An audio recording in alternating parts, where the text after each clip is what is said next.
11th place hosts 3rd place tomorrow. 16 points against 27.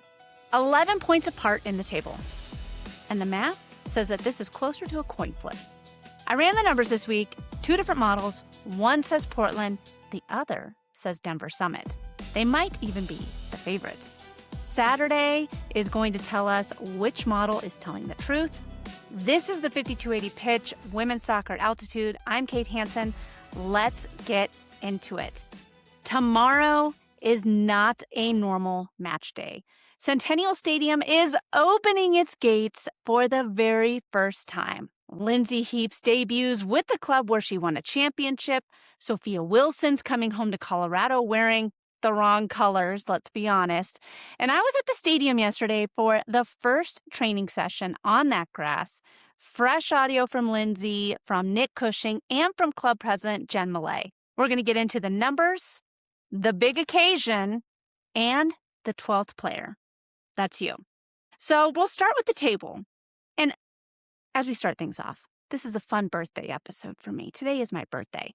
I can't think of anything better for my birthday than talking with you all about our favorite team, the Denver Summit, because this game tomorrow, it is going to be huge. It's going to be on CBS. If you can't make it there, it'll be on CBS. Go to one of the local bars that will have the game on with the game sound. I know that DNVR bar will have it on, the 99ers. There's a whole bunch of watch parties happening around the state if you can't be there in person.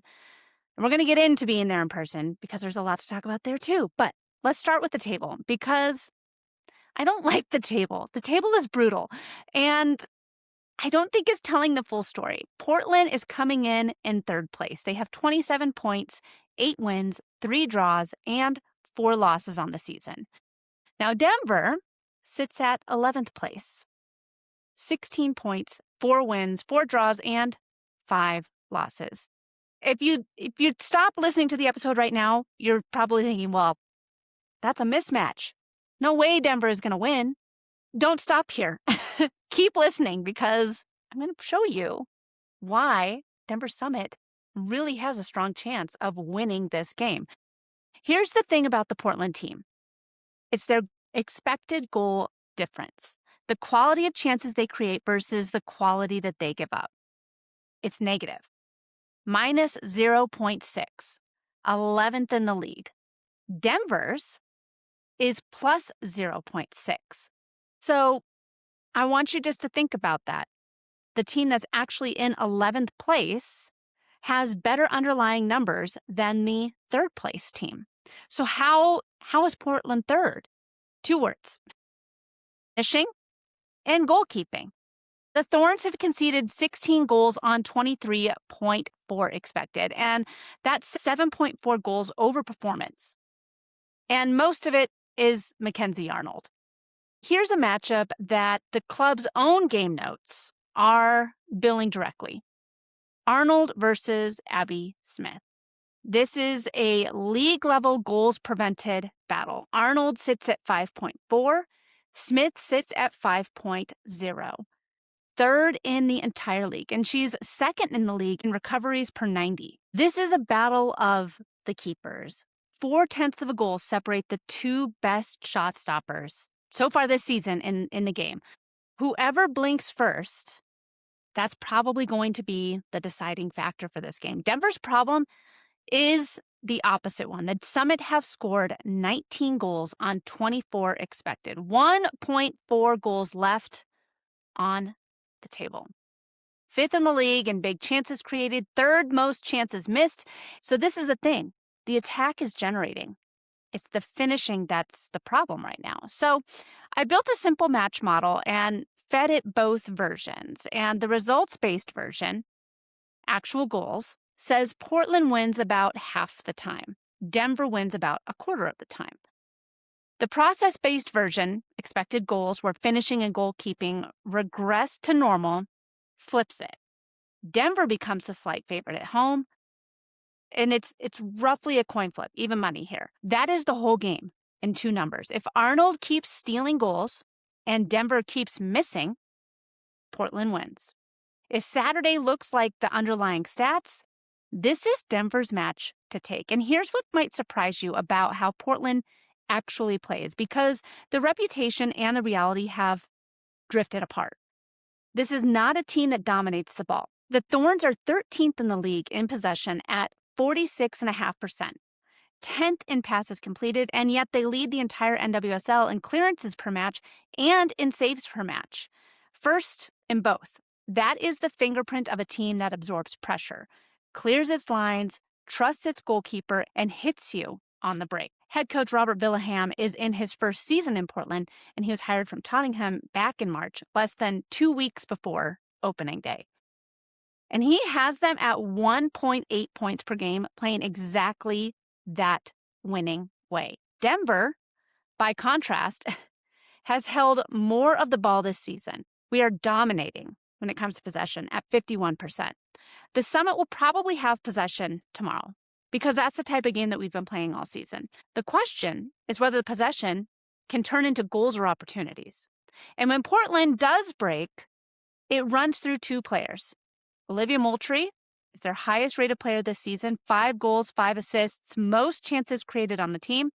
And Pietro Tordin leads the team with 6 assists. Moultrie between the lines, Tordin in the final pass, and of course, our one and only Denver's own Sophia Wilson on the end of it. That is the machine. Devin Lynch, Delaney Sheehan, Lindsey Heaps, that midfield, they are going to spend their entire afternoon trying to unplug that trio. And Nick Cushing sees the exact same gap that I do. He just uses his own scoreboard for it. Here he is at the pregame press conference yesterday. The way that I judge the games are on chances and opportunities. We were 9 chances and 3 opportunities to their 5 chances. I think if we just look at our defensive structure, 5 chances at home is too much. So we have to plug that hole. 9 chances and 3 opportunities to their 5. That's the coach. Thank you, Nick, for doing my job for me.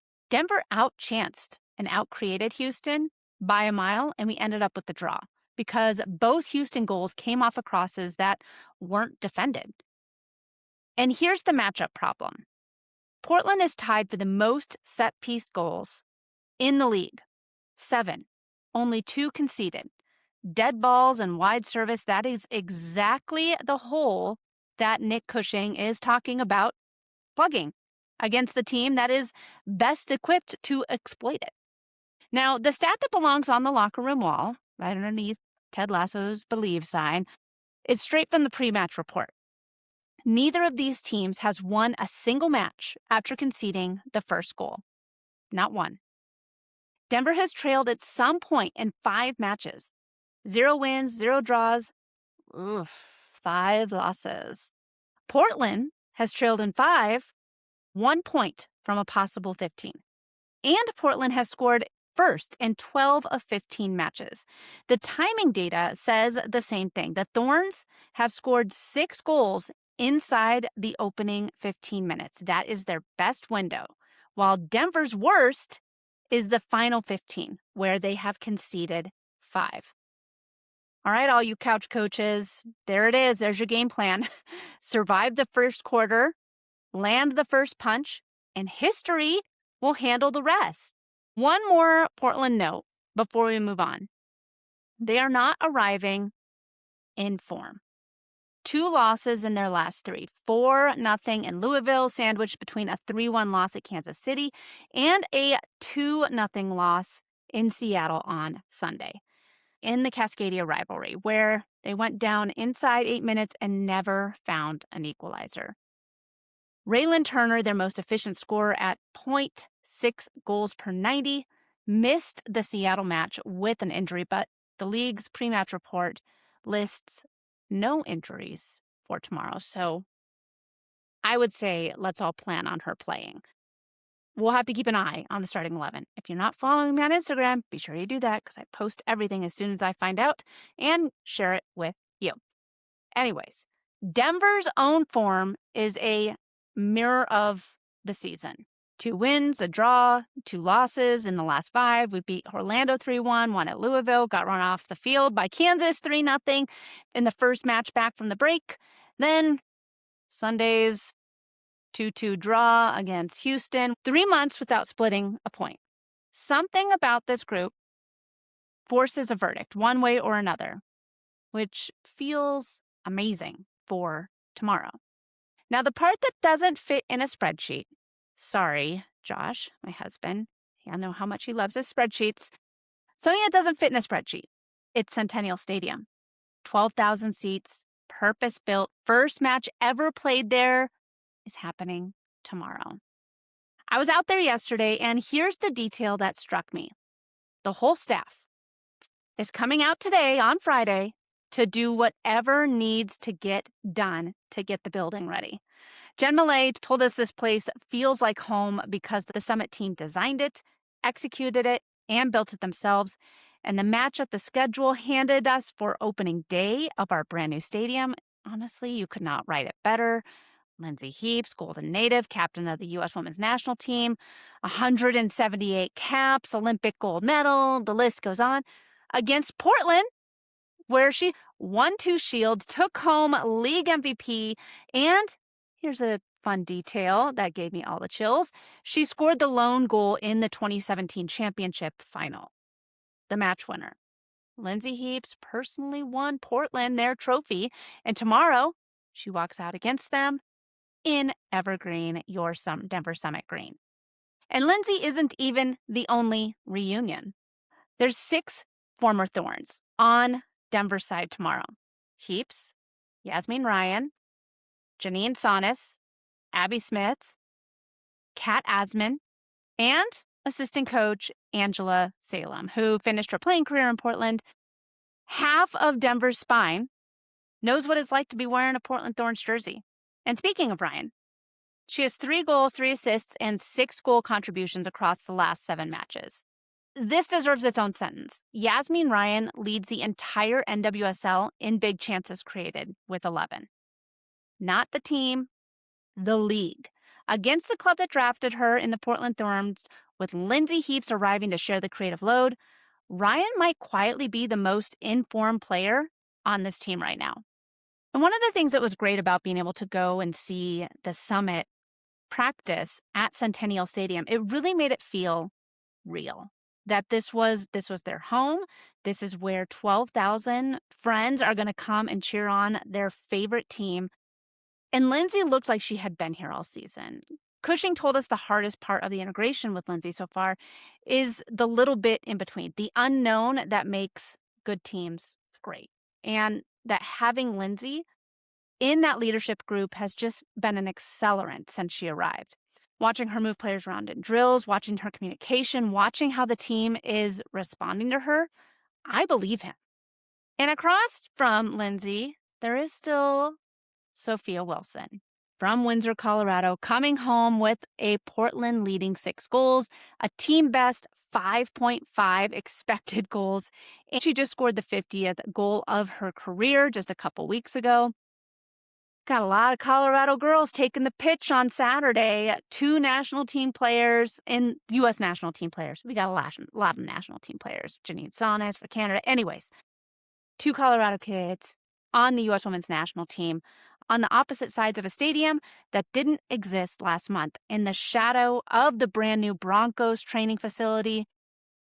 It really feels like this should be in a storybook. Here's club president Jen Millet on what tomorrow means. I mean, it's a dream matchup. And I think welcoming Sophia back, obviously having Lindsey be part of the first match here at Centennial is incredibly special. And we're excited about that. We hope it's a little rivalry for sure. We have 2 U.S. women's national team players going head to head here on Saturday. So that's really exciting. So yeah, it couldn't line up better, right? I know. Sorry, folks. She is right about the tickets. Sale is the market now. If you can't get in tomorrow, Boston Legacy will be coming here in August, and 10 of Denver's final 17 are in this building. This is the start of a homestand that is going to decide the season. One of the press told Lindsey that Sophia said during the U.S.-Japan match that Lindsey had failed to recruit her this offseason, and then told Lindsey that Sophia is a free agent again this winter. Lindsey had not heard this before. But that's news to me. Well, great to know. Thank you very much. I will get working. No problem. Easy for me. This is home for. So, Sophia, Lindsey just started recruiting you at the podium, mid-press conference.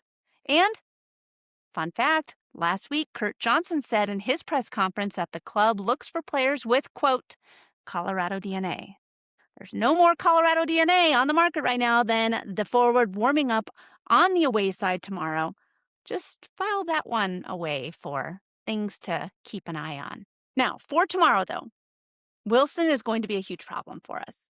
She's not the project of recruiting right now. She's the problem. And the affection for how Lindsey talked about her yesterday made the threat assessment land a little bit harder. She talked about Sophia coming back after becoming a mom as a different player and a different person. Those were her words. With a sense of freedom and poise to her game right now. She pivoted to how she is a focal point who can make literally something out of nothing. And the exact phrase that she used was, that girl can destroy a team. She can stay switched on all game. And that is your Denver Summit FC captain scouting report being delivered about a friend and teammate. Cushing's version is more tactical. He put Wilson in the same category as Barbara Banda, Kunanaji, Trinity Rodman. Every team has that high impact player, and the job is structural. Contain her within the shape and don't multiply her moments in and around the goal, because those moments, she's clinical. And the numbers back up both Lindsey and Nick. 4.9 shots per 90, 2 on target per 90, and a team leading 6 goals with the 50th of her career already banked. The plan can't be to stop her touching the ball. The plan is to make every touch expensive. But first, the lineup, because Cushing all but promised movement. I asked him about changes after last week's rotation because we saw a lot of movement. And he told the media, competition for spots is critical, that players are taking their opportunities in training every week, and then, flat out, we will probably see changes. The good news from the Week 13 availability report, nobody's on it. Tosh Flint, 4 goals, tied for second on the team, is off the report entirely after Sunday's return from her torso injury. Her first minutes since May. The only people on that injury report are Aki, Garcia, and Baggett, who are on season-ending injury. But the question isn't who's available. It's who Cushing trusts with the stadium opening, whether Flint starts, and who makes room for a number 10. That number 10 being Lindsey Heaps. You all, home field. Denver Summit fans lead the entire NWSL in home attendance. 25,765 per match across a season split between, right now, just Dick's Sporting Goods Park and Empower Field at Mile High. We still hold the league record. Granted, Sam Kerr's return at Gotham this last weekend against the Washington Spirit, they got close. They had 45K there. And man, the Washington Spirit are always in these high matches, but they're always on the road. Anyways, I digress. Portland is second in the league at 18,698. And Providence Park is a legendary hard place to play. Tomorrow, the 2 best supported clubs in American women's football share one 12,000-seat stadium. And every seat is ours. 14ers, I know you are going to be in full voice in that supporters section. Millet made a point yesterday that in this sport, the supporters lead the atmosphere, not the control room, telling people to stomp their feet or to say charge or anything like that. The supporters lead the control room, and the control room follows the supporters lead. And Denver, you 14ers, you know what you've been doing since day one. Lindsey Heaps has played in World Cup finals, in the Olympic finals, and here's what she said when I asked about establishing home field advantage in this building. Teams have to come play in altitude, and obviously the heat right now, but we also have the amazing fans behind us that are loud throughout the entire game. So let's make this as impossible for other teams to come play here. And we got to take advantage of that, and I think we will. Make it as impossible as possible. Altitude, heat, noise. That is the U.S. Women's National Team captain. Here's your assignment, folks. Better do it. And she's not wrong about the heat. The forecast says 90 degrees tomorrow at the noon kickoff. I was out in that stadium yesterday, right at noon. There's no shade in the stands, so real talk from someone who will be baking right alongside you. Hydrate before you go there. You can bring an empty water bottle. It has to be empty, but there's plenty of water refill stations. Bring sunscreen. Wear a hat. If you don't own a hat, I know where you can get a 5280 pitch one. I'll link it in the show notes and in the description. If you use the code Summit Opening, you will get a special discount. So again, the special code is Summit Opening. And I always have them with me at home games if you want to pick one up there.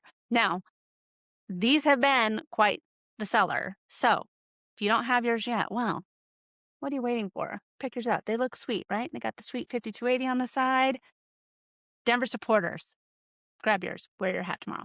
Now, here's what Cushing said on what the 12,000 of us can do tomorrow to ensure a Denver Summit victory. It's critical. It's critical, but we are who we are, right? And this team wants to take the opportunity, wants to make the most of home advantage. We did at Dick's, right? But we have to live in the world that we're in, and we have to, be realistic. We're a brand new team. We want to improve every day. That's what we'll look to do. So I've been intrigued to see what it's like with 12,000 in here, 12,000 Summit fans. I think it's going to be rocking. It's critical. It's his word. He used it twice. 10 of the final 17 at home. A team that is scoring, sadly, below its expected numbers, playing in altitude at 90-degree heat in front of the loudest per capita fan base in the league. The margins in my model between Portland winning and Denver winning, it's you. It is us, crowd. The crowd is inside those margins. Yes, Denver Summit fans, you are the variable in the math tomorrow. And I mean that literally, because I did all the math. And this community has already proven that it shows up. Jen talked about it. Here she is one more time. Yeah, I mean, Colorado has shown up huge for this club since before we even had a name, a player. The community has just really rallied around what was possible for NWSL here.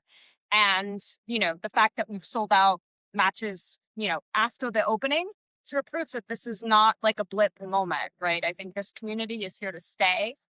They feel invested in this club. They're willing to show up and show out for them. So here's where I land. The table says Portland, comfortably. They're higher in the rankings than us. But the underlying numbers, friends, they say a coin flip. Leaning Denver at home. Tomorrow, one of those numbers gets to be right. Third place arrives with a very good goalkeeper that has been hot this year, a set-piece machine, and they have a homecoming superstar in Sophia Wilson. 11th place, your Denver Summit, answers with the better process, the debuting of a captain, and 12,000 of you. I'll be there. Noon Mountain Time kickoff. National broadcast is on CBS and Paramount Plus if you truly cannot make it. But make it. Find a way to get there. Parking is not going to be fun. I'll just put that out there. It's right across from where the Broncos training stadium is. There are designated lots around. Go to the Denver Summit website and book your parking in advance, or do what I'm doing and ride with a friend. And there's going to be 7 of us piled into the car to get there and save on parking spaces. So check out the parking passes because it is tight. Bring your empty water bottle to fill at the stadium drinking fountains. If you have a Stanley or an Awala, you can bring that with you too, because you will be able to refill it. But no glass allowed, no water bottles that are filled. It has to be empty. And if you need to cool down, they will have misting stations located around the stadium. To continue with tomorrow, if you're going to the game, 10 a.m. is when all the parking lots open. 11 a.m. is when the 14ers are going to be doing their march into the stadium. If this is your first time going to a game this year and you're a Club 5280 member, ahead of the match, get your founding member scarf at the fan zone. If you are a season ticket holder, go to the season ticket holder gift pickup. That is also located in the fan zone. There's a lot happening tomorrow. And I can't think of a better way to end a huge moment in Colorado sports history than with a win. Show up, be loud, hydrate, bring the energy, welcome Lindsey home, and let's find out which of my numbers was telling the truth. This has been a special bonus 5280 pitch episode for you. It's been my fun birthday episode, so a great birthday gift to me would be if you liked, subscribed, shared this with a friend, leave a review, because that is genuinely how the show grows. So best birthday present that you can give me, dear listener, is a review, a like, or a subscribe. And with that, we will see you all tomorrow at Centennial Stadium.